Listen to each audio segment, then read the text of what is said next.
بسم اللہ الرحمن الرحیم۔ دین و اسلام چینل کے ناظرین، السلام علیکم ورحمۃ اللہ وبرکاتہ۔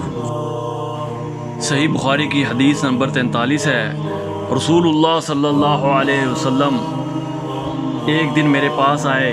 یہ حدیث حضرت عائشہ رضی اللہ تعالیٰ عنہ بیان فرما رہی ہیں کہ نبی کریم صلی اللہ علیہ وسلم میرے پاس آئے۔ اس وقت ایک عورت میرے پاس بیٹھی تھی۔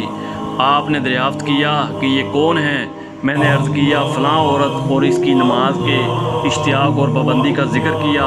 آپ صلی اللہ علیہ وسلم نے فرمایا ٹھہر جاؤ، سن لو کہ تم پر اتنا ہی عمل واجب ہے جتنا عمل کی تمہارے اندر طاقت ہے۔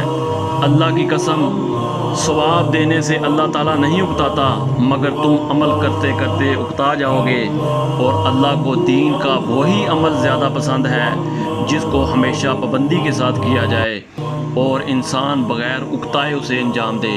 اسی طرح حدیث نمبر 44 ہے، نبی کریم صلی اللہ علیہ وسلم نے فرمایا جس شخص نے لا الہ الا اللہ کہہ لیا اور اس کے دل میں جو برابر بھی ایمان ہے تو وہ ایک نہ ایک دن دوزخ سے ضرور نکلے گا، اور دوزخ سے وہ شخص بھی ضرور نکلے گا جس نے کلمہ پڑھا اور اس کے دل میں گیہوں کے دانے کے برابر خیر ہے، اور دوزخ سے وہ بھی نکلے گا جس نے کلمہ پڑھا اور اس کے دل میں ایک ذرہ برابر بھی خیر ہے۔